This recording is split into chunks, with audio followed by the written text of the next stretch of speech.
and asked him if she could get if he could get her a job. She worked in an office in St. Louis for a couple years before she was married. Mm-hmm. So she got a chance, and she rode back and forth with a guy that I worked with later on, and she hated him. She just hated him, and he was the kind of guy that liked anybody very well anyhow. So, but they rode for several years back and forth to Taylorville, but that's how she worked. So so you were in high school at that point, probably, or were you done with high school?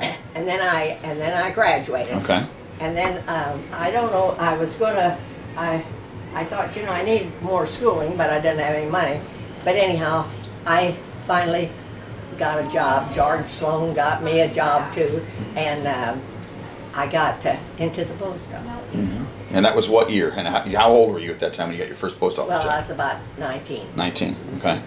And then I worked there, and $1 a day. You'd go at 7 in the morning, and then you'd be out at 6 o'clock.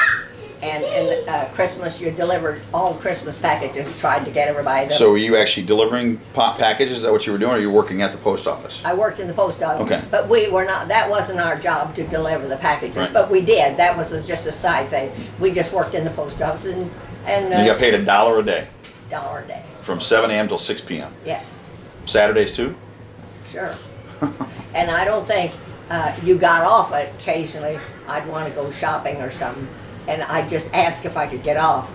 If it didn't suit my uncle, because I was working for my uncle. He was the postmaster. And that was Uncle who? Well, he was the postmaster. Okay. Uncle Leo. And how I got the job, I forgot. I got to tell you this, because I guess Aunt Elizabeth and them gave me some money to go to business school in Springfield, and I worked for my room and board and walked back and forth to school, and I went to uptown to a What was the business school? Do you remember the name of the business school? Well, it's two little old guys that had it. It was just they owned it themselves, and they would decide whether this was good or that was good. But anyhow, you learn to type and stuff like that. But anyhow, I came home at Thanksgiving or sometime, and Uncle Leo had needed somebody to get new in the post office, and he'd get young girls out of high school. He said, "You wouldn't want a job, would you?" I said, "Gosh, I'll be there tomorrow morning. What time?" I was so tickled because they had sent the smartest guy, or I thought the smartest guy in the class, out for a job, and he didn't take it. And he said they were so mad because he didn't take the job. And he said, "I couldn't live on $7 a week." That's what they wanted to pay him, $7 a week, and they thought he should take that job. And he didn't take it, and I thought, brother, he's smarter than I am. So when Uncle Leo said $1 a day, I thought, yes, that's good for me, and that's what I... And how long did you work at the post office? Well, I worked there 4 or 5 years till I got married, and then we moved to the country, so then I didn't work any longer. And then, and we moved from, well, we had, I was married. I got married then after that, and then we moved from one farm to another. I mean, you get a better farm. Right. I mean, you know. Well, tell me about your husband. Where'd you meet him? Oh, he went, you know, in Morrisonville. You went to church. You knew all these guys. Right. Whatever church you belonged to, or whatever club or something. I mean, you didn't know right. very many outside guys. And I mean, so that, yeah, he went to our church, and he was one of the young kids in the church, and I started going with him. So anyhow, we got married then, and then we got a chance. We lived 1 year east of Morrisonville. Then we got a chance to move west of Morrisonville, about 4 miles west of Morrisonville. And we lived there till Bernard died.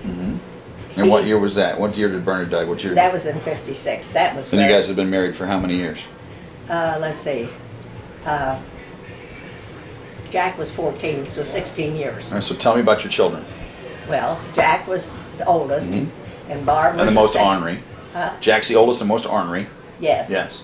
And then the next one, about not 2 years, but about 2 years. Here comes Barbara, and then I had Terry, and then I had Ray, and he was disabled. You know, he had mental, and no, I beg your pardon, I'm wrong there. I had Ray, yes, Ray, but he had spinal bifida. Oh, okay. I don't remember him. Yes, he has. How long did he live? He had spinal lift, and he lived for 2 years. Okay. He couldn't move. Okay. He had a big place, like a big Hole in his heart. in his back. Yeah. In his back, and he could his legs. He could kick his legs and stuff. But I mean, otherwise he couldn't. I never knew you had a son named Raymond. He couldn't sit up or anything, and so he was 2.5, and he died. And so then, I think right after he died, he was 2.5 when he died. Right after he died, Terry. Was Terry Barn then? I think so. Okay, well then, Ricky? Terry was almost 5, which was wonderful to get her 5 years old, and then Rick was born. Okay. Rick was born, and then Rick had, I don't know what he couldn't grip things or anything. He didn't have good use of his muscles, and besides that, he was mentally handicapped, but not real bad. No, I remember So Ricky very anyhow, well. Yeah. We went along with that, and so he. And after your husband died, did you go back to work at that point? And then yes, I asked Uncle Leo. Well, it happened the lady that took my place had cancer, and he was again looking for help. And I said, if you need any help, I'll be glad to go. So, sure enough, wasn't too long till he asked. So you went back to the post office. Yes, I went back to the post office. And then I moved to town after Bernard died. I moved to town right on the main street, a half a block from the post office. Okay. And so I lived there, just the kids and I lived there for quite some time. And then let's see, later on, Mother was down she was retired at this time. And she lived across the street, across the hard road, the tracks. And she always thought I should be down there to see her. Well, I had the kids and I had Mothers are like that. They always don't think you see them enough. And so anyhow, I would try to get down there, and I said, Mother, would you like to come and live with me?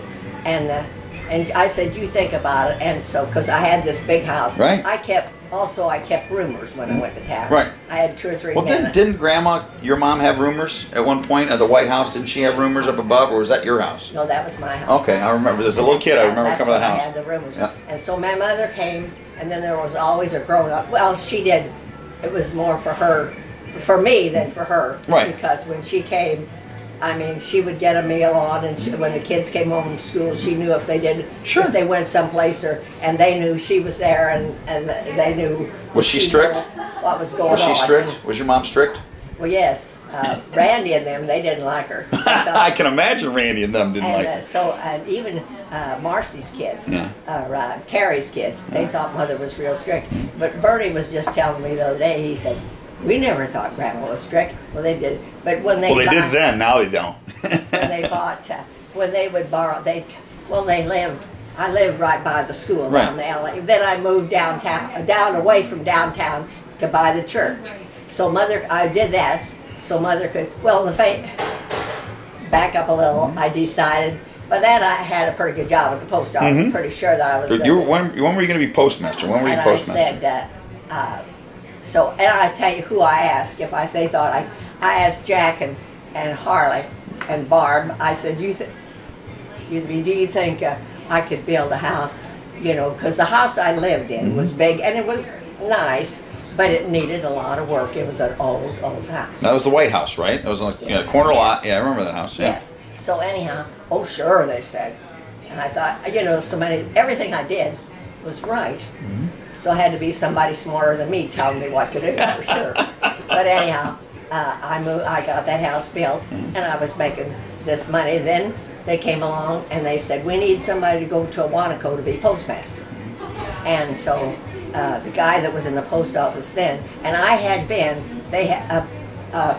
I knew I wasn't going to get to be postmaster because they had an opening there in the post office that I was in. And so I knew, and Cleet Wiedekamp and Bob Salbeck and a lot of guys that had better jobs than me, I thought they won't, I know I can't beat them in a So you underestimated yourself once again. So anyhow, no.